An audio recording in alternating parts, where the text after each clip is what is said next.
Cellphone பேசியபடி car ஓட்டியதாக TTF Vasan மீது பதிவு செய்யப்பட்டுள்ள வழக்கின் பின்னணி என்ன என்பதை இந்த தொகுப்பில் பார்க்கலாம்.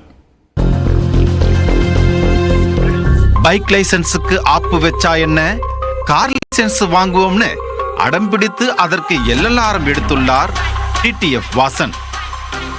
எல்எல்ஆர் எடுத்ததையே லைசென்ஸ் எடுத்து விட்டதாக நினைத்த வாசன் பூரிப்படைந்து புதிய கார் ஒன்றை வாங்கி லட்சக்கணக்கில் செலவு செய்து வண்டியை மாடிஃபையும் செய்துள்ளார். அதில் ஊராக சுற்றி வீடியோ எடுத்து தனது ட்வின் டோட்லர் என்ற யூடியூப் சேனலில் அப்லோட் செய்து வந்துள்ளார். கடைசியில் பார்த்தால் அதற்கும் சாம்பார் ஆப் எனக்கு.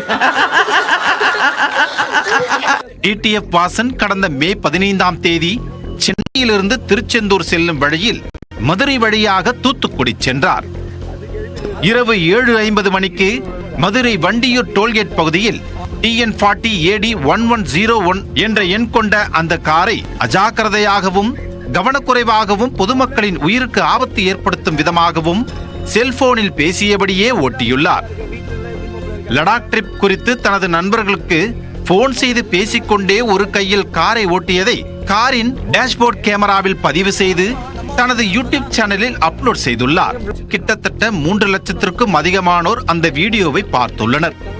தற்போது அந்த வீடியோ தான் வாசனை வம்பில் வழுக்கி விழ வைத்தது. ஓட்டும்போது பேசிக்கொண்டே ஓட மதுரை மாநகர் ஆயுதப்படை காவலர் மணிபாரதி டிடிஎஃப் வாசன் மீது மதுரை அண்ணா நகர் காவல் நிலையத்தில் புகார் அளித்தார்.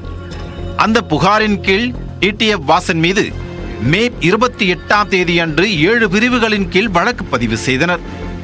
இந்த வழக்கு தொடர்பான விசாரணைக்காக சென்னையிலிருந்து டிடிஎஃப் வாசனை கைது செய்த அண்ணா நகர் போலீசார் மே 29ஆம் தேதி மாலை காவல் நிலையம் அழைத்து வந்தனர்.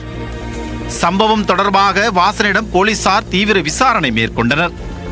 தற்போது மேலும் ஒரு பிரிவாக பிறருக்கு மரணம் உண்டாக்கும் என்ற தெளிவுடன் ஒரு காரியத்தை செய்தல் என்ற பிரிவையும் சேர்த்துள்ளனர். இந்த பிரிவின் மூலம் வாசன் உடனடியாக ஜாமீனில் வெளிவர முடியாத நிலை ஏற்பட்டுள்ளது.